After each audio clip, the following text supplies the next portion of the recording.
तो नमस्ते दोस्तों, मेरा नाम है रोहित। राधे राधे। आज हम आपको एक ऐसे इंसान से मिलाएंगे जो है Tata Harrier EV black edition के ओनर।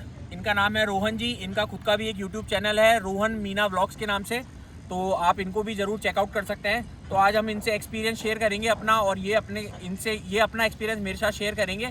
हम दोनों एक दूसरे के साथ में अपनी अपनी गाड़ियों का जो है एक्सपीरियंस शेयर करेंगे। तो रोहन जी, आपने कब ली ये गाड़ी? हमने ली थी 30 जुलाई को। 30 जुलाई को, और मैंने भी लगभग 27 जुलाई को ये गाड़ी ली थी, तो लगभग सेम टाइम फ्रेम है। कितनी चल गई रोहन जी आपकी गाड़ी? अपनी चल चुकी है 14,000 बहुत किलोमीटर। अच्छी चला दी। आप कितनी चल गई? मेरी चल गई 8,500 किलोमीटर। सही है, आपकी बड़ी चल गई। हाँ, अब आप बताइए मुझे कि आपको ये गाड़ी लेने के बाद में सबसे पहले तो क्या फीडबैक देना चाहोगे आप? गाड़ी यार चलने में एक नंबर है, मतलब चलने में तो इसमें कोई दिक्कत ही नहीं है। लेकिन कुछ जगह पे समस्या आ रही है अपने को, जैसे इसमें टायर फट गया गाड़ी का अपने का, और बैटरी भी चेंज हुई अपनी गाड़ी की अभी रिसेंट।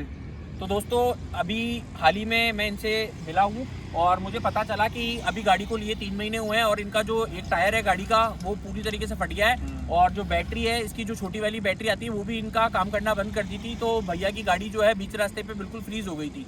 तो ये भी अपने साथ एक्सपीरियंस शेयर करेंगे कि टाटा ने इनको कैसी सर्विस दी उसके बाद में। कैसी दी भैया? सर्विस तो बहुत ही घटिया है। टाटा की जो टेकविल वाला सर्विस सेंटर है ना, बहुत ही घटिया सर्विस सेंटर है। मतलब मैं उनको सेकंड सर्विस पे सब कुछ बता के आ गया था। बैटरी का जो इशू आ रहा है इसमें, और जो की वगैरह का भी इशू आ रहा था, वो सब कुछ चीज़ें बता के आ गया था। लेकिन सर्विस भी कर दी गाड़ी की, उसके बाद भी जो सोल्यूशन था बैटरी का वो भी नहीं हुआ, और जो की का सोल्यूशन था वो भी नहीं हुआ। उसकी वजह से तो हाईवे पे रुकना पड़ा मुझे। अगर वो उस दिन सर्विस के टाइम पे सोल्यूशन कर देता मेरा, तो रुकना ही नहीं पड़ता हाईवे पे मुझे। बिल्कुल। तो जो इनकी वो एस्कॉर्ट सर्विस है वो बिल्कुल बेकार है। बेकार एकदम। तो दोस्तों, एक चीज़ मैं आपको इनके साथ भी शेयर करूंगा, आपके साथ भी शेयर करूंगा। ये जो टाटा ने बहुत हाइप बनाई थी इस की ये की जो है टॉप मॉडल के साथ में आती है, जो भी 4x4 वाला और जो 4x2 है, इसका एम्पावर्ड 75 करके एक मॉडल आता है, उसके साथ में ये की दे रहे हैं टाटा वाले। और ये की वाकई में एक सरदर्दी है। ये भैया ने भी अभी बताया, भैया मेरी कम से भी कम 10 से 15 बार डीलिंग हो चुकी है। आपके साथ भी सेम? अरे मैं इस की के लिए कम से कम 5-7 बार सर्विस सेंटर जा चुका हूँ। सेम भैया, मैं 10 बार जा चुका हूँ। कल परसों करवाया ना मैंने, तब उन्होंने बोला है कि आज के बाद आपकी गाड़ी कभी बंद नहीं होगी की वजह से। हाँ। तो देखते आगे मेरे को जब भी मैं उनके सर्विस सेंटर जाता हूँ, जब भी इसको लिंक कराने जाता हूँ, वो एक ही रहता है उनका कि सर ये लास्ट अपडेट आ गया, अब आपका कभी भी इशू नहीं आएगा। मेरे को बोलिए उन्होंने कि अपडेट आ चुका है, इसमें अपडेट की वजह से नहीं हो रहा है। और एक इसके साथ में कार्ड आता है, उसका क्या एक्सपीरियंस है? कार्ड तो ठीक है, लेकिन कार्ड में भी कभी कभी जब वहाँ बिल्कुल रख देते हैं अपन, उसके बाद भी 3-4 बार लगाना पड़ता है। उसके बाद 3-4 बार स्टार्ट करना पड़ता है, तब स्टार्ट होती है। और आप बताओ मुझे एक चीज़, आप मुझे रियलिटी बताओ, कभी आप सिंगल चाबी के साथ में कभी इस गाड़ी को चलाओगे क्या पूरे जीवन में? मैं क्यों चलाऊँ? कार्ड तो हमेशा लेके चलना है। क्योंकि सब भरोसा नहीं दिया, जिनसे अपन ने गाड़ी ली सेल्समैन ने, उसने बोल दिया कि कार्ड तो आपको हमेशा लेके चलना है। तो इस गाड़ी का जो हाइप बनाया वो तो टोटल जीरो है। इसका तो कोई मतलब ही नहीं है इसकी का तो। और एक चीज़ मुझे बताओ, आप जो इसका एक रियल फैक्टर अपन बात करते हैं, रियल लाइफ जो इसका फीचर होता है, वो आप सच्ची में कितना काम में लेते हो? जो इसका है ऑटो पार्क, जो चाबी से अपन ऑटो पार्क कर सकते हैं और आगे पीछे इस गाड़ी को कर सकते हैं इस की से, वो आप कितना काम में लेते हो? काम में तो देखो नहीं लेते, लेकिन मैंने अभी जब आप नहीं आए थे ना, उससे पहले मैं ट्राई कर रहा था ऑटो पार्किंग वाला। कुछ काम का नहीं है ऑटो पार्किंग सब फैंसी फीचर है, कोई मतलब की नहीं है। कोई मतलब नहीं है, वो चल नहीं रहा। मेरा जो रिवर्स असिस्ट वाला है ना, जिसमें ऐसे बोल रहा है कि गाड़ी को थोड़ा आगे लेके जाओ, फॉरवर्ड करो, और वो जबकि मैं आगे ऑलरेडी लेके जा चुका हूँ गाड़ी को 100 मीटर, फिर भी नहीं लेता है वो काम। तो दोस्तों, यही चीज़ मैं आपको कहना चाह रहा हूँ, टाटा को भी ये बात समझनी चाहिए। आप इतने फीचर्स डालते हो, पर फीचर्स वो होने चाहिए जो आपकी रियल लाइफ में काम में आए। ये फीचर्स है, चाबी का आपने इतना हाइप बनाया, रिमोट वाली चाबी आगे होगी पीछे होगी, इससे आप ऑटो पार्क कर सकते हो, पर मेन जो आपने चाबी से गाड़ी को चलाना होता है, गाड़ी को लॉक करना, अनलॉक करना, गाड़ी को स्टार्ट करना, वही काम नहीं कर रहा है। तो बाकी तो सारी सेकेंडरी चीज़ है। यही आप, ये ओनर है, 14,000 किलोमीटर चला चुके हैं, 7-8 बार खाली इसी चक्कर से सर्विस सेंटर जा चुके हैं, और मेरे साथ भी सेम एक्सपीरियंस रहा है। और सबसे मेन बात भैया, एक बात बताओ, आप आपकी गाड़ी के पास में खड़े हो, आप अपन टाटा ओनर है, अपन इस चीज़ को समझते हैं कि डीलिंग हो गई, पर अभी आप कहीं भीड़ में हो और आप गाड़ी से चाबी को लॉक अनलॉक कर रहे हो, लोग बेइज्जती नहीं होती है? अरे कोई लोग बात तो चोर समझ ले कि यार किसी और की गाड़ी बार बार कर रहा दिखता, खराब हो जाए, कट जाए। आपके साथ में ऐसा हुआ? बहुत बार हुआ। मैं तो एक चीज़ बोलना चाहूँगा कि किसी के पास भी ये हैरियर ईवी हो, बिल्कुल भी बीच, मतलब कहीं पे भी सिटी में या कहीं पे भी इससे ट्राई ना करें।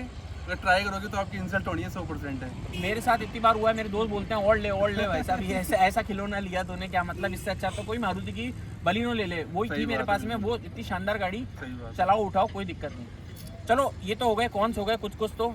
हर गाड़ी में होता है, चलो ठीक है समय के साथ में सुधर जाएंगे, पर सर्विस जो एक होता है आगे से अगर अपन को कोई प्रॉब्लम आए और आगे कंपनी कैसा रिस्पॉन्ड कर रही है अपन को, वो भी चलो एक कहीं ना कहीं मायने रखता है। अभी आपने एक बहुत वीडियो देखा होगा पॉपुलर जयपुर या चोमू का, ये अपने महिंद्रा की जो उनकी लद्दाख में फंस गई थी, महिंद्रा ने उनको कितना अच्छा सपोर्ट दिया, उनके होटल के बिल पे करे, आपको बोला कि कोई दिक्कत नहीं आप फ्लाइट लेके चले जाओ, हम आपकी गाड़ी पहुंचा देंगे। पर टाटा में ऐसा कुछ भी नहीं है। भैया की जो गाड़ी है बंद हो गई थी बीच रास्ते में, और 5 भैया घंटे बाद आते हैं, 5 घंटे बाद में वो क्रेन आई, आते हैं 5 घंटे बाद। जो RS वाले बंदे हैं तब 5 घंटे तो वहाँ वेट करो, तब जाके वो संभालने आते हैं आपको। उसके बाद भी कोई सोल्यूशन नहीं होता। और फिर सर्विस सेंटर जाते हैं, सर्विस सेंटर जाने के बाद भी कोई सोल्यूशन नहीं होता। अभी टायर चेंज करवाया हमने, टायर एक तरीके से वारंटी में चेंज होना चाहिए था, जबकि मैंने मुझे बोल दिया था पहले कि वारंटी में चेंज होगा आपका टायर, बाद में मना कर दिया 5 दिन बाद कि अब तो पैसे लगेंगे आपके 25,000 रुपये का जो टायर है 25,000 रुपये देने पड़ेंगे आपको जब तक आप टायर चेंज होगा। 3 महीने अगर आपकी गाड़ी को लिए हुए हुए हैं और गाड़ी मात्र चली है मुश्किल से करीबन 14,000 किलोमीटर, तो ये तो टाटा को भी सोचना चाहिए कि यार इतने नाजुक टायर कैसे बना सकती है कंपनी कि आपके 14,000 किलोमीटर में ही बोल गए। और इनके साथ ही नहीं, मेरे एक और नोन पर्सन है, उनके पास में भी टाटा हैरियर EV, उनके पास में 4x4 वाला मॉडल है, क्वाड व्हील ड्राइव वाला, उनके साथ भी सेम इशू हुआ, ये चलती गाड़ी 100 की स्पीड में टायर फट गया, इनके साथ भी सेम हुआ, चलती गाड़ी 100 की स्पीड में टायर फट गया। तो भाई अभी 100 की स्पीड में टायर फट गया, कुछ हादसा हो जाता गाड़ी के साथ, अपने साथ हो जाता, उसका जिम्मेदार कौन रहता? यही तो बात है। ये चीज़ें टायर क्वालिटी अच्छी तो, इतनी महंगी गाड़ी ले रहे हैं अपन, तो टायर क्वालिटी भी अच्छी आनी बिल्कुल सही देनी चाहिए इनको। और प्रॉपरली अगर कुछ हुआ भी है, ऐसा सच इशू आया, चलो एक आपके साथ हो गया या किसी और के साथ हो गया, कम से कम रिस्पॉन्ड दे आगे से, आपको आगे से उनको ट्रीट करना चाहिए कि सर अगर कुछ भी ऐसा इशू आता है तो हम रिस्पॉन्सिबल है। पर ऐसी उन्होंने कोई एश्योरेंस नहीं दी आपको, उल्टा टायर चेंज करने में भैया का जो है इतना समय खराब करा उन्होंने, और कोई भी ऐसा रिस्पॉन्स नहीं मिला। इन्होंने काफ़ी वीडियो बनाई, उसके बाद में कहीं टाटा ने इन्वॉल्व हुए, और जो 25,000 का टायर था उसमें कितने रुपए कम करे भैया आपके? 13,000 रुपये कम है, 10,000 तो फिर भी उन्होंने ले लिए मुझसे, 10,000 रुपए टायर के लिए। फिर भी उन्होंने लिखित में दिया कि भाई इस टायर में कोई दिक्कत आई तो हम जिम्मेदार हैं, या कुछ बिल नहीं दिया, कुछ नहीं दिया अभी तक। अभी तक तो उन्होंने ऐसे बोला है कि आगे हमने भेज रखा है, अभी भी जब तक जैसे ही आएगा कंफर्मेशन तब जाके आपको हम बताएंगे। और एक और चीज़, चलो ठीक है, फिर अभी ये देखो टाटा वाले परेशान कैसे करते हैं, इनका टायर चेंज कर दिया, 10,000 रुपये भी ले लिए, और फिर भी प्रॉपर पूरी सर्विस नहीं दी इनके साथ। अगले दिन इनको पता चला यार मैं गाड़ी तो ले आया, मेरे तो अलाइनमेंट ही सही नहीं, गाड़ी इधर उधर भग रही है। फिर अगले दिन उनको नेक्स्ट राउंड वापस मारना पड़ा सर्विस सेंटर में। अब यार ये 30 लाख की इन्होंने परचेज करी है गाड़ी, 30 लाख रुपए कहीं ना कहीं से ये अर्न करते होंगे, मैं भी कहीं ना कहीं कमाता हूँ, हर आदमी अपनी सर्वाइवल के लिए कमाता है। अब आज के तारीख में अपन जैसे मिडिल क्लास लोग हैं, अपन इतने फ्री तो ना है 30-30 लाख रुपए गाड़ियां लेके कि सर्विस सेंटर के चक्कर काटते हैं। 10-15 ना तो आप इतने फ्री हो ना मैं फ्री हूँ। तो जब आप सर्विस सेंटर आप गए हो तो आपको एक बार मेरा सॉल्यूशन देना चाहिए। इतनी तो उनको समझ है कि अगर टायर चेंज हुआ है, अगर अपन हटाते भी हैं लगाते भी हैं, तो भी एक बार वो व्हील अलाइनमेंट उनको चेक करना चाहिए कि भाई दिक्कत है या नहीं है। पर अननेसेसरी सेकंड चक्कर लगाया, तो ये इनके साथ में परेशानियाँ हैं। अब मैं बताता हूँ मेरे साथ में क्या क्या परेशानी। सर मेरे साथ तो ऐसी परेशानी हुई है, आपको क्या बताऊँ। मैं गाड़ी लेके आया पहले दिन, जैसे ही मैं गाड़ी लेके आया मेरी गाड़ी में AC नहीं चल रहा था, तो मैं उनके पास में गया वापस मंदिर से पूजा करा के कि भाई साहब AC तो चल ही नहीं रहा है गाड़ी के अंदर।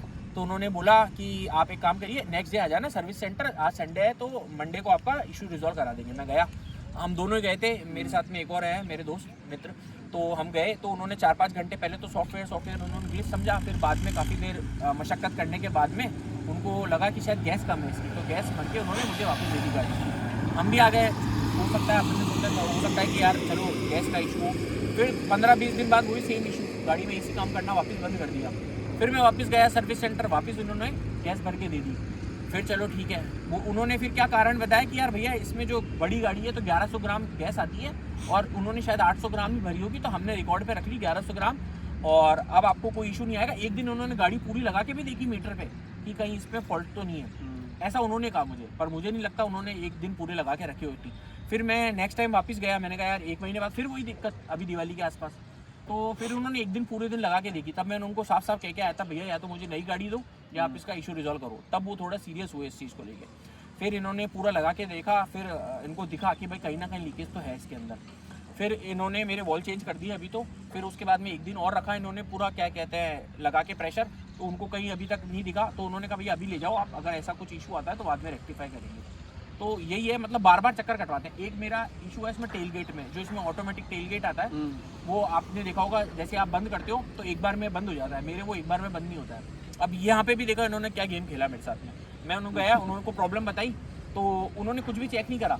अरे हाँ भैया यार हो सकता है ये बंद नहीं हो रहा, तो एक वो नीचे का लॉक आता है, तो उन्होंने बोला भैया हम वो ऑर्डर कर देते हैं, वो चेंज होगा आपका और ऐसा कोई दिक्कत नहीं आएगी। चलो ठीक है, बिना चेक करे इन्होंने ये कह दिया, मैं भी ले गया। मैंने कहा हो सकता है यार, चलो ठीक है, अपन तो उनकी बात मानेंगे। सही है। 10-15 दिन बाद वही चाबी डीलिंग हो गई थी मेरी, मैं वापस करवाने गया चाबी का काम, तो मैंने कहा यार भैया इसका टेलगेट का वो भी आ गया होगा, वो लगा दो।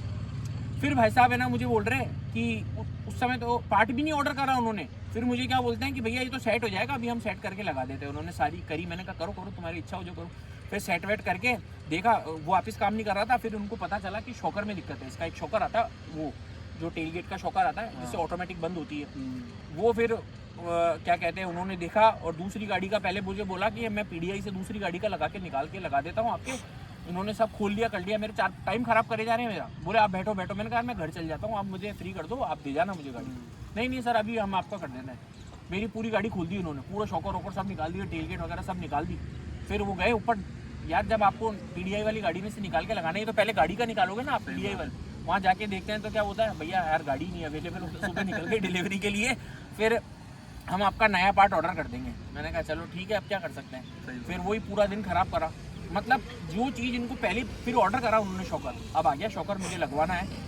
पर ये चीज़ जब मैं पहले गया था सर्विस पे कि भाई इसमें प्रॉब्लम क्या है, उस समय चेक कर लेते तो शॉकर ऑर्डर होके मेरे लग जाता अब तक तो। पर ये ऐसे अननेसेसरी चक्कर लगवाते हैं टाटा। एक चीज़ के लिए 2-3 बार जाना पड़ता है, एक चीज़ तब जाके सोल्यूशन मिलता है, जाना पड़ता तब भी प्रॉपर सोल्यूशन नहीं मिलता, है, भी प्रॉपर सोल्यूशन। अभी उन्होंने की का सोल्यूशन तो कर दिया, कर मतलब दिया। सेल वगैरह डाल दी और मेरे को बोले कि 5 सेल लेके घूमो आप। हाँ ये बैंक में जाओ, इनको फ़ोन करो कि भाई की का क्या प्रॉब्लम है भैया, फिर बोले भैया सेल चेंज कराओ। अरे भैया नए के नए सेल हैं, हर 15 दिन में थोड़ा ना सेल चेंज होंगे, ये तो आपको बहाने हैं उनके, मतलब एक तरीके से चीज़ें हटने के लिए। आपकी कभी स्क्रीन फ्रीज हुई कभी? अभी जब ये लास्ट टाइम बंद हुई थी ना गाड़ी हाईवे पे, हाँ, तब हाँ। स्क्रीन थोड़ा ऐसे ब्लिंक कर रही थी अजीब तरीके से, और सब जो इसका को ड्राइवर वाला वो सीट है ना, उसके आगे से साउंड भी आ रहा था अजीब तरीके का, पता नहीं क्या साउंड था वो। तो अब तो बैटरी करने के बाद में ठीक हो गया। अब तो ठीक हो गया सब कुछ। बाकी स्क्रीन वैसे कभी फ्रीज हुई आपकी? नहीं वैसे तो नहीं हुआ कुछ भी। आपकी में बता। मेरी तो 4-5 बार स्क्रीन फ्रीज हो गई। मैं गया था उदयपुर गया था, तो उदयपुर जैसे ही मैं उदयपुर से वापस निकल रहा था, टोल के आसपास गाड़ी आई, मैंने ब्रेक लगाई, जब अपनी आगे गाड़ी थी तो फिर जैसे ही मैं आगे लेने लगा गाड़ी, उसके बाद में मेरी स्क्रीन फ्रीज हो गई।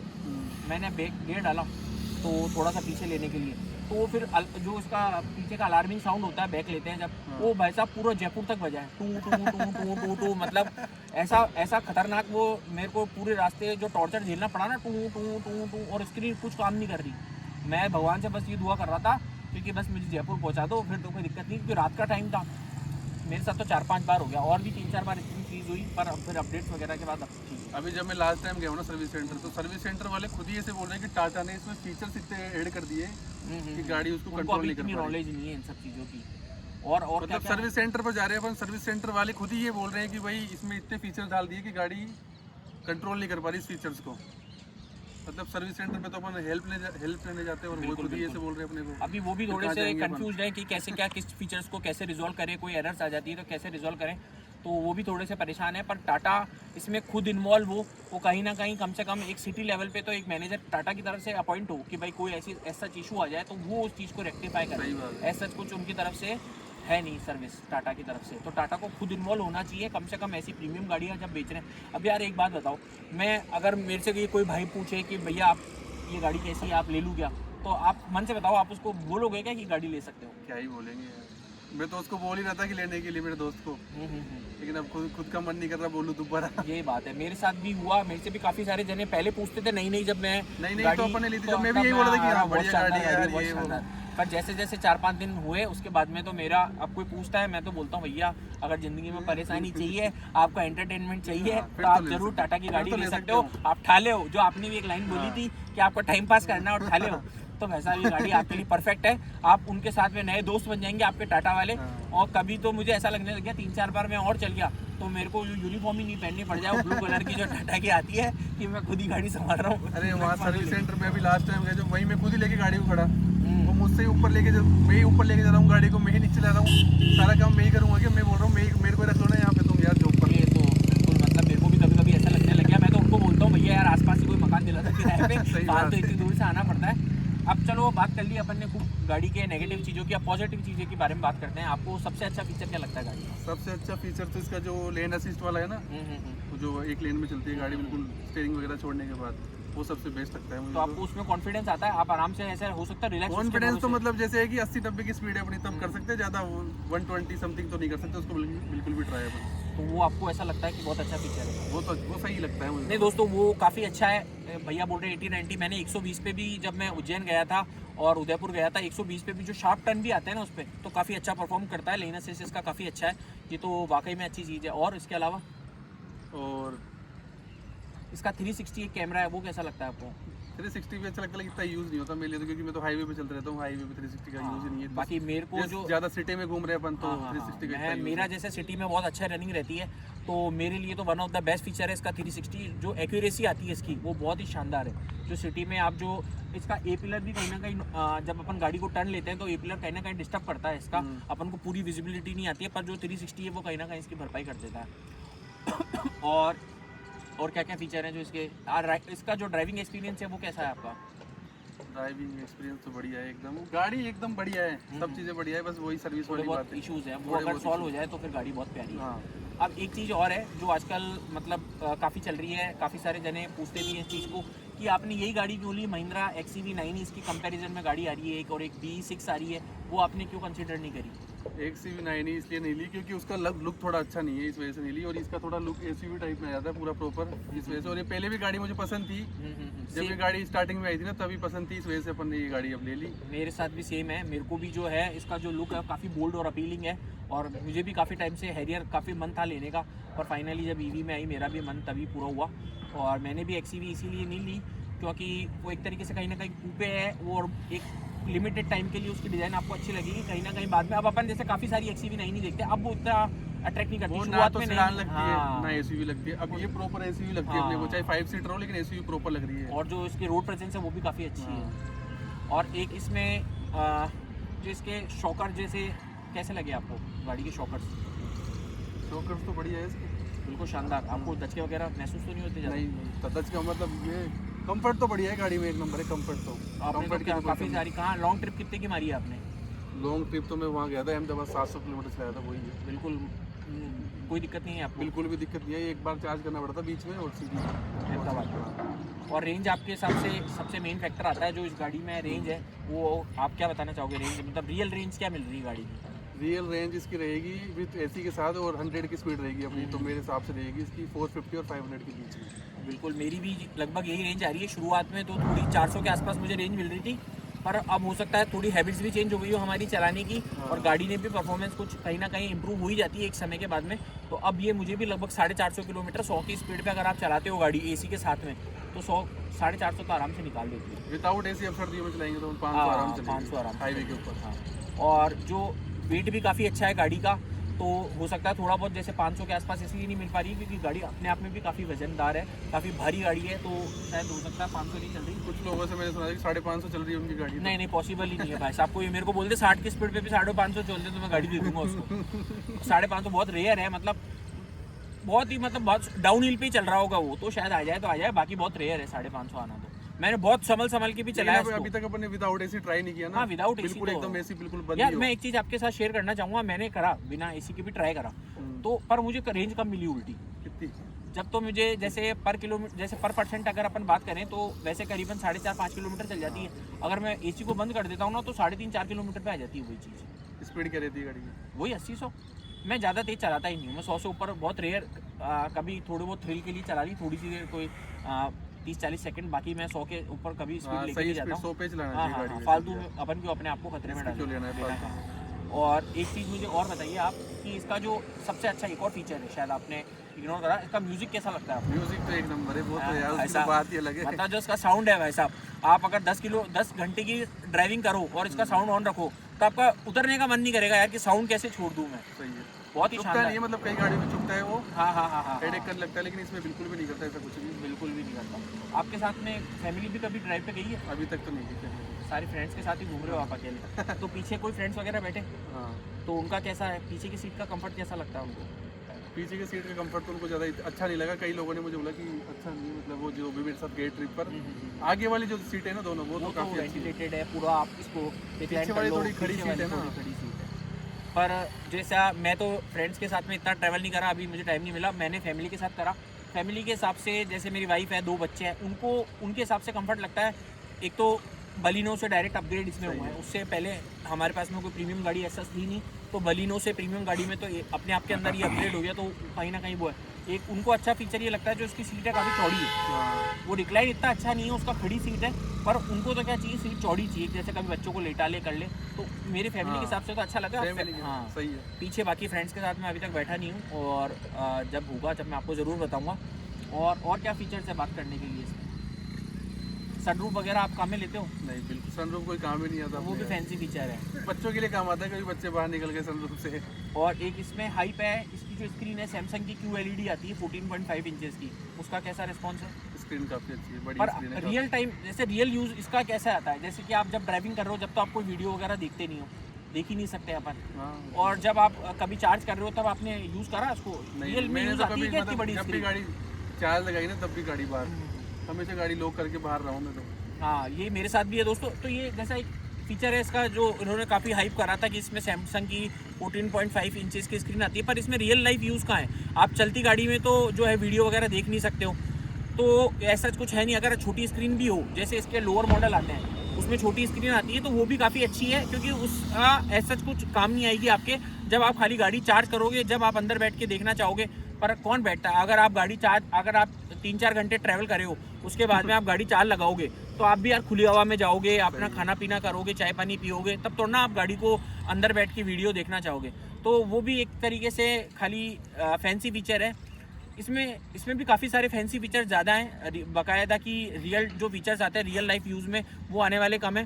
तो एडास के बारे में काम आता है आपका? कभी ऐसा लगा कि एडास की बहुत ज़्यादा ज़रूरत है आपको? नहीं, मेरे को इतना ज़्यादा ज़रूरत नहीं है डांस का, लेकिन एक दिन मैं आ रहा था सिटी के अंदर से, जब मतलब ऑटोमेटिक ब्रेक लग गए थे इसके, बिल्कुल, जहाँ ब्रेक लेने की जरूरत ही नहीं थी गाड़ी को, और ऑटोमेटिक ब्रेक लग गया, और मैं पूरा गाड़ी आग में उसके जाके बढ़ गया था। हाँ, पीछे मेरे साथ फैमिली बैठी थी। इंस्टेंट ब्रेकिंग होती है एडास में, वो कभी कभी डेंजरस भी होती है, पीछे से आपकी कभी गाड़ी आ रही हो। हाँ, तो वो भी सच एडास भी एक तरीके से फैंसी फीचर है। हाईवे पे थोड़ा एडेप्टिव क्रूज कंट्रोल है एक, वो जहाँ पे कहीं ना कहीं काम आता है हल्का फुल्का। उसमें भी अपन को ये लगता है साला रेंज नहीं गिर जाए इसकी, क्यों? अगर आप उसको क्रूज कंट्रोल पे चलाते हो तो रेंज बहुत अच्छी डिप होती है। अगर आप खुद चलाओगे तो लगभग पर परसेंट आपको 4 से 5 किलोमीटर चलेगी, और उसमें कहीं ना कहीं ड्रॉप तो आता ही है। जब मैं एडास उसमें इसलिए आता है क्योंकि उसमें ऑटोमेटिक ब्रेक लेती रहती है ना, उस वजह से ड्रॉप और आता है। और ऑटोमेटिक काम में नहीं होती है, ऑटोमेटिक ब्रेक लेती है, फिर अपने को वो उस पे रेस वाले पे प्रेस करना ही पड़ेगा उसको, फिर वो ज़्यादा वो होता है, तो फिर वो उसकी रेंज तो गिरती ही है। अगर इसकी बात करें चार्जिंग की, तो आपने इसके साथ में कौन सा चार्जर लिया है? 7.2 किलोवाट वाला लिया आपने कंपनी की तरफ? तो कितना टाइम लगता है उसको चार्ज करने में? उससे 10-11 घंटे फुल चार्ज होती है। 10 से 11 घंटे लगते हैं आपको चार्ज होने में। और बाहर चार्जिंग करिए आपने कहीं DC बाहर चार्जर? ही करिए मैंने तो पूरी ऑलमोस्ट। तो क्या कहते हैं उसमें कैसा एक्सपीरियंस है? सब चार्जर सपोर्ट करता है? मैंने 2 ही चार्जर से मैक्सिमम करी, टाटा वाले से एक तो, और एक जियो वाले से। तो सही है, ऐसा कोई दिक्कत तो नहीं है? जैसे टाटा वाला तो काफ़ी MG की दिक्कत आ रही थी, MG की गाड़ियों के साथ काफ़ी दिक्कत आती है कि वो चार्जिंग सपोर्ट नहीं करती है बाहर के चार्जर। जो टाटा वाला चार्जर स्टेशन है वो तो काफ़ी बढ़िया चार्जिंग स्टेशन है टाटा वाला। अच्छा, अब एक चीज़ और बताइए, आप जैसे काफ़ी ट्रैवल भी कर चुके हैं आपकी नई EV के साथ में, तो काफ़ी जैसे आप अहमदाबाद चले गए, दिल्ली चले गए, जब उदयपुर चले गए, काफ़ी अच्छी अच्छी ट्रिप बना ली। आने वाले वक्त में भैया जो है हो सकता है पहाड़ों में भी लेके जाएं आपको, तो इनका चैनल है एक रोहन मीना व्लॉग्स के नाम से, आप उसको ज़रूर फॉलो करें और अपडेट्स के साथ में जुड़े रहें। भैया रेगुलरली अपडेट्स देते रहते हैं हर चीज़ के बारे में, गाड़ी से रिलेटेड और अपनी ट्रिप से रिलेटेड, और आने वाले समय में ये पहाड़ों में भी लेके जाएंगे, वहाँ का भी जो है अपने साथ में एक्सपीरियंस शेयर करेंगे कि पहाड़ों में किस तरीके का परफॉर्म करती है गाड़ी को। तो जैसा कि अभी तक आपने देखा, इतना ट्रैवल करा EV के साथ में, इंडिया के हिसाब से इंफ्रा कैसा है चार्जिंग का? मतलब आपको ऐसा कभी इशू आया चार्जिंग करने में, या कहीं वेट करना पड़ा हो, या आप गए हो चार्जिंग के देख बताता है ऑनलाइन है और वहाँ जाओ अवेलेबल नहीं है, ऐसा कुछ ऐसा इशू आया आपके साथ? नहीं, ऐसा तो बिल्कुल नहीं है मेरे साथ, कि जहाँ पे भी मैं चार्जिंग लगाने गया हूँ गाड़ी को, चार्जिंग हमेशा वही है वहाँ पे। एक बार मैं यहाँ दिल्ली मुंबई वाले हाईवे पे गया था, वहाँ पे वोल्टिक का चार्जर है, वोल्टिक वाले में दिक्कत आती है बस, बाकी मतलब वहाँ काफ़ी गाड़ियों को दिक्कत आती है, मेरी कोई नहीं। और भी कुछ लोग आए थे वहाँ, उनकी गाड़ी भी चार्ज हो रही थी, वोल्टिक वाले चार्जिंग में इशू है थोड़े से। बाकी जो जियो वाले हैं, टाटा वाले हैं, और जो स्टेक वाला है, स्टैटिक वाला, तो वहाँ ऐसा कुछ इशू नहीं है। वहाँ इशू नहीं है, वहाँ तो तो आप जब अभी घर से बाहर निकलते हो कि यार मुझे 300 400 500 किलोमीटर कहीं जाना है या फिर 500 किलोमीटर से ज़्यादा जाना है, तो आपके मन में अब डर नहीं है इस चीज़ का कि मुझे चार्जिंग नहीं मिलेगी? अब तो अपने को नॉलेज हो गई ना, अच्छे से पता लग गया अब कहाँ कैसे क्या चार्ज आप करना है, मतलब- कैसे गाड़ी क्या चलानी है, अब तो सब कुछ पता बिल्कुल चल रहा है। बेवकूफ होके हाँ, आप जर्नी अब तो को कहीं ले एंजॉय जाओ करते हो, गाड़ी को कोई सही। दिक्कत नहीं आती है, नहीं, कहीं मन में एंजाइटी भी नहीं होती कि जब यार मैं- चार्जिंग नहीं मिली ऐसा जब कुछ मैं नहीं ये हो। गाड़ी लिया था ना, हाँ, हाँ। उसके 10-15 दिन बाद मैं गया था साउथ साइड, हम्म। तो तब मेरे को इतना आइडिया नहीं था इस गाड़ी का कैसे क्या चार्जिंग हाँ, है ये सब, क्योंकि बीच में मेरे पास 1-2 दिन बाद ही दिक्कत हो गई थी, हाँ, हाँ, तो मैं इस वजह से मेरी फॉर्च्यूनर लेके जाता वहाँ पे मैं अच्छा, साउथ साइड, नहीं मैं इसको लेके जाता। अगर अब तो ये है कि अब हम इसको कहीं पे भी लेके जा सकते हैं। तो अभी आपको 3 महीने हो गए इस गाड़ी को लिए हुए, तो आप एज ए प्राइमरी गाड़ी इसको यूज़ कर रहे हैं या फिर सेकेंडरी गाड़ी यूज़ करते हैं? नहीं मैं इसको यूज़ कर रहा हूँ प्राइमरी मतलब अब आप कहीं पे भी जाओ, आपको बोले घर वाले भाई या दोस्त के लिए आज ट्रिप पे चलें तो नहीं आपको इससे ही जाएंगे अब तो कहीं पे भी कोई जाएंगे। दिक्कत नहीं है। नहीं, गाड़ी बहुत बढ़िया है, बस अब थोड़े बहुत थोड़े सॉफ्टवेयर बहुत इश्यूज है, चाबी के इश्यूज है और ये टायर वाले, और तो बाकी सब कुछ ठीक है। तो मेन तो इसका चाबी का इशू है जो अब तो वो अब तो solve उसका भी हो है कि कार्ड को लेके चलना है हाँ, सब अच्छा, हमेशा। पर एक बार मैं बताता हूँ, मेरी चाबी काम नहीं कर रही थी और मैं एक मॉल में गया, पूरी फैमिली साथ में थी और कार्ड लेके गया था। भाई साहब कार्ड से भी गेट नहीं खुला, तो मैं तो एक बार घबरा गया। मैंने कहा आज तो पक्का डांट पिटनी है यार। अपन जैसे तो ये यूथ है, वो तो इन सब चीज़ों को मैनेज कर लेते हैं। आपको भी शायद ईवी ली होगी, मैंने ईवी ली, तो अपन को थोड़ा बहुत तो पता था कि कहीं ना कहीं अटैक आ सकता है, कि कहीं ना कहीं कभी कोई सॉफ्टवेयर ग्लिच आ सकता है, कोई ना कोई एरर आ सकती है, हल्का फुल्का अपन को आइडिया रहता है। पर अपनी फैमिली जो होती है, खासकर अपने पेरेंट्स हो गए, जैसे आपकी शादी हो गई, नहीं अभी शादी मेरी तो शादी हो गई, मेरी तो वाइफ है, बच्चे हैं 2, तो वो कहीं ना कहीं हमेशा डरे हुए रहते हैं इस चीज़ से, और वो हमेशा सुनाने के लिए हमेशा रेडी रहते हैं कि उन्होंने, जैसे ही मैंने बोला था ना कि भाई मैं ये गाड़ी ले रहा हूँ 30 लाख की ईवी, तो सबने मुझे मना करा था कि यार भाई तू 30 लाख की कोई और गाड़ी ले ले, तू 40 लाख की ले, पर ईवी के चक्कर में मत पड़े, अभी इतना इवॉल्व नहीं है ईवी, और बार बार चार्ज करो और ये फीचर्स वगैरह कहीं ना कहीं दिक्कत दे जाएंगे। तो अब वो मौका ढूंढते हैं। सेम चीज मेरे साथ है। वो जब मैं गाड़ी लेने गया था ना, ईवी का घर पे बताया था मैंने, तो सेम घर वालों ने ही बोला था कि ईवी मत लो, फालतू में दिक्कत आएगी ये वो। अब वो जब भी ये गाड़ी बंद होती है, कुछ भी उसमें हाँ, दिक्कत तो आती सुनाने है में टाइम तो नहीं ताने लगाता। मिलते हैं अपने को तो सुनने भाई साहब ये मेरे साथ भी है और ये शायद बहुत सारे जनों के साथ में होगा। आप कमेंट्स में भी बताना आपके साथ में भी ऐसा कुछ है क्या, कि मेरे तो कोई प्रॉब्लम आती है तो मेरे से ज़्यादा एक्साइटेड तो वो रहते हैं कि कोई प्रॉब्लम आए, टेंशन भी होती है उनको कि यार अपनी गाड़ी है देखो, पर वो सुनाने में भी कहीं ना कहीं पीछे नहीं छोड़ते। और लो अभी मैं दिवाली की, जब मेरी गाड़ी बंद हुई थी दिवाली के एक दिन पहले तो गया था मैं दिल्ली, हाँ, और एक दिन पहले बंद हो गई थी रात को 10-11 बजे की समथिंग। हाँ, और आपने शायद वीडियो भी बहुत जल्दी अपलोड कर दिया था, मैंने भी वीडियो के माध्यम से हम एक दूसरे से जुड़े, मेरे पास भी इनका वीडियो आया था, तो एकदम से इन्होंने भी देखा, तो इनको इनका वीडियो देख के मुझे टेंशन हो गई कि यार ये क्या चक्कर हो गया, चलती गाड़ी कहीं। अब मैं भी थोड़ा कहीं ना कहीं डरने लगा। उसके बाद में मेरे को भी एक ट्रिप प्लान करनी थी, पर इनका जब वीडियो देखा मैंने तो मैं एक बार तो घबरा गया था यार कि लेके जाऊँ नहीं लेके जाऊँ, थोड़ी दिन रुकता हूँ, पहले हल्की फुल्की गाड़ी चलाता हूँ, कहीं ऐसा कुछ इशू तो नहीं आया।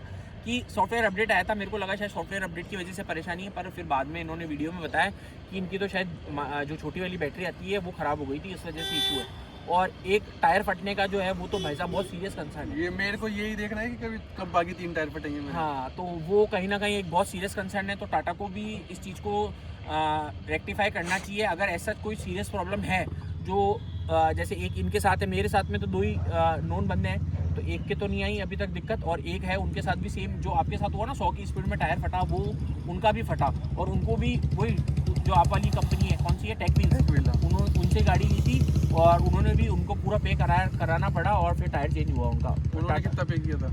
वही 24,000 रुपये पूरे लिए? हाँ, 23,500 24,000 जो भी थे वो पूरा अमाउंट लिया। उनकी खैर गाड़ी भी भिड़ गई थी, पहले टायर फटा, फिर स्टेप नहीं लगाई तो गाड़ी भी भिड़ गई उनकी, तो फिर वो ठीक हो गया, सारा सब कुछ साथ काम करा के आए थे। तो वो तो जो नॉमिनल चार्ज जो फाइल चार्ज लगता है एक्सीडेंट का तो वो लगा था, बाकी टायर का उनको पूरा अमाउंट पे करना पड़ा। तो अब ये कहीं ना कहीं डर है, अपन ज़्यादा तेज गाड़ी नहीं चला सकते, इसमें है स्पीड 150 आराम से पकड़ लेती है, पर डर तो रहेगा ही। टायर का इशू है इसमें, क्योंकि टायर की क्वालिटी अच्छी नहीं है। तो ये टाटा को अगर देखना चाहिए, अगर ऐसा कुछ सीरियस कंसर्न है तो उनको खुद से मेरे ख्याल से गाड़ी रिकॉल करा के या तो टायर चेंज कराए।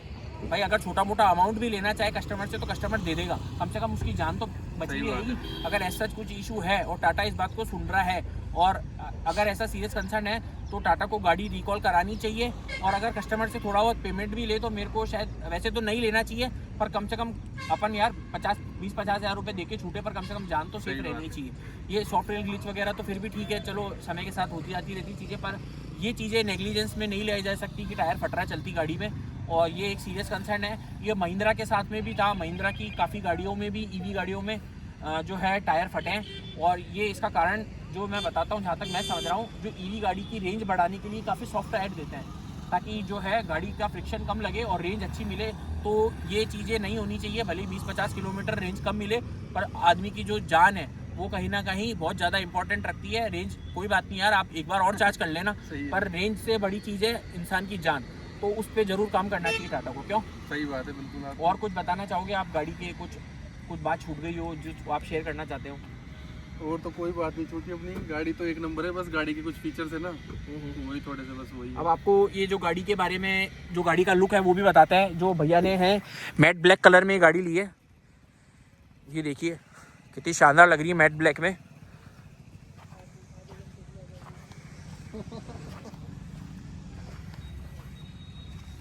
ये देखिए लुक्स काफ़ी अच्छी है मैट ब्लैक में भी। जो गाड़ी की अपीलिंग है बहुत ही शानदार है, रोड प्रेजेंस काफ़ी अच्छी है। और ये साथ में अपनी वाली हैरियर खड़ी है, ये ब्लू कलर की है। भैया कैसे लग रहे हैं? अपना वाला कलर कैसा लग रहा है? अच्छा कलर है काफी। आपने रोहन, ये कौन सा रोशन मोटर से लिए मैंने। हाँ हाँ, अच्छा कलर है, काफी अच्छा कलर है। जब हमको ये कलर व्हाइट नहीं मिला था तो हम इसको लेना चाह रहे थे हम भी। अच्छा, ले रहा था, मैं ब्लू ले रहा था, क्योंकि ये क्या है, थोड़ा दूर से देखते ना तो ये ब्लैक टाइप में लगता है अपने को। मेरे को काफ़ी पर्सनली मैट ब्लैक पसंद आया था, पर मेरे घर वाले बिल्कुल नहीं मान रहे थे। वो बोले ब्लैक तो नहीं लेंगे गाड़ी, वो वाइट के लिए जोर डाल रहे थे, पर वाइट हालांकि मिली भी नहीं। और फिर जब मैं भी ले रहा था वाइट ले रहा था। हाँ, लेकिन फिर वाइट में भी वैसे बोलते टाइम लगेगा वाइट में। जो वाइट वाला वो मैं ले रहा था मॉडल, जो इससे लो मॉडल था वो ले रहा था, लेकिन फिर उसमें टाइम लग रहा था। फिर टाइम की वजह से मैंने फिर ये मैट ब्लैक लिया, क्योंकि ये कलर उन पे आ चुका था, ये गाड़ी आ चुकी थी उन पे, इस वजह से मैंने इस गाड़ी को लिया था। और मेरे तो छोटे भाई ने कहा कि ये वाला कलर ले ले, फिर मैंने ये वाला कलर प्रेफर। पीपीएफ करा रखा है आपने? पीपीएफ नहीं करा रखा। आपने करा रखा है कि पीपीएफ? करा रखा है। इसका पीपीएफ का क्या चार्ज लगा आपका? 1,20,000 लग गया पीपीएफ। 1,20,000 रुपये, काफ़ी कॉस्टली है। पर पीपीएफ से ये रहता है कि गाड़ी लाइफ टाइम मेंटेन रहती है, आपका पेंट बहुत अच्छा प्रोटेक्टेड रहता है। अभी जो है, हाँ ये तो सिटी में चलाता हूँ मैं, तो हो गया था छोटा मोटा। तो बाकी जो गाड़ी की जो प्रेजेंस है वो वाकई में एक नंबर है। और इसमें जो है मेरी वाली गाड़ी में आप देखोगे तो टायर आपको अलॉय इस तरीके के कलर के मिलेंगे आपको, और इसमें प्योर ब्लैक एडिशन के साथ में जो अलॉय आते हैं वो भी बिल्कुल ब्लैक आते हैं। मैं आपको दूसरा वाला जो है ये देखिए, अलॉय भी इसके जो है ब्लैक, बिल्कुल प्योर ब्लैक में आते हैं। पूरी गाड़ी ब्लैक मिलेगी आपको, अंदर से भी ब्लैक मिलेगी। अच्छा, इंटीरियर भी पूरा ब्लैक है? इंटीरियर पूरा ब्लैक है इसका। अंदर से इंटीरियर भी बताते हैं आपको। अच्छा, इंटीरियर भी देखिए कितना शानदार लग रहा है इंटीरियर। आपको जो अपनी वाली गाड़ी में आते हैं वो क्रीमी और वाइटिश में आते हैं, और इसमें जो शेड आ रहा है पूरा प्रॉपर ब्लैक आ रहा है, तो ये मेंटेनेंस के लिए भी काफ़ी अच्छा है। और इसमें जो ये वाला कार्बन फाइबर है वो भी ब्लैक है पूरा का पूरा, अपने वाइट में आता है। तो ऐसा सच कुछ गाड़ी है। बस यही है कि जो मैट ब्लैक है मिट्टी जल्दी पकड़ लेता है थोड़ा सा, पर पीपीएफ कराने के बाद तो काफ़ी प्रॉब्लम सॉल्व हो गई होगी, पकड़ लेता है थोड़ी, पर वो गंदी लगती है, जरा सी मिट्टी है वो साथ में गंदी लगती। और मेरे को ऐसा लगता है इस गाड़ी में कहीं ना कहीं जो इसका रोलिंग है या जिस हिसाब से गाड़ी चलती है, गंदी भी जल्दी होती है। मेरी वाली भी काफ़ी यहाँ से तो काफ़ी गंदी हो जाती है फटाफट से ही। जरा सी भी बरसात होगी ना, जैसे चलाते हैं तो मेरे भी मडगार्ड वगैरह लगे हुए हैं, पर यहाँ इतना जो पार्ट है ये तो बहुत जल्दी गंदा होता है, पूरी गाड़ी गंदी। और पीछे से तो भयंकर गंदी हो जाती है मेरी, पीछे से आपका कलर भी थोड़ा सेम है, पर यार गंदी मतलब जो छींटे आते हैं ना रोड के वापस से, वो काफ़ी ज़्यादा कहीं ना कहीं इम्पैक्ट डालते हैं। हाँ ये देखो, मेरी तो खैर आज ही साफ हुई है गाड़ी।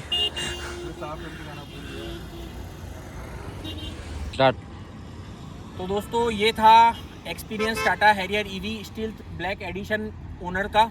यह है हमारे रोहन जी और मैं हूँ रोहित। मेरे पास में है Tata Harrier EV blue colour में, इनके पास में है ब्लैक कलर में। हम दोनों ने अपने एक दूसरे के साथ में एक्सपीरियंस शेयर करा, और आप बताइए आपको ये एक्सपीरियंस कैसा लगा, और अगर कोई चीज़ हमसे छूट गई हो तो प्लीज़ इस चीज़ को कमेंट्स में बताइएगा।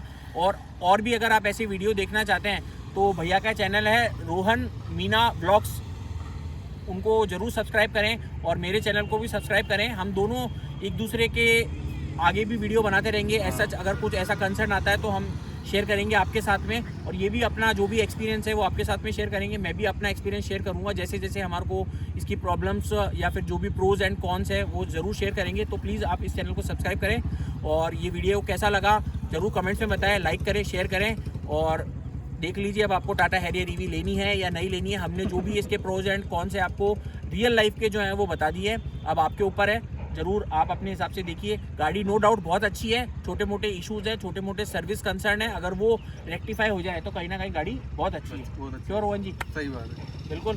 तो अभी आप जाके आइए पहाड़ों में, मैं तो अभी नहीं, मैं चलता, पर मेरे थोड़ा कुछ काम है। फिर आप आइए, बताइए, फिर एक बार और वीडियो बनाते हैं कैसा क्या रहा एक्सपीरियंस आपका। बिल्कुल। और ठीक है दोस्तों, तो मिलते हैं आपसे नेक्स्ट व्लॉग में। जब तक के लिए राधे राधे, बाय बाय। राधे राधे।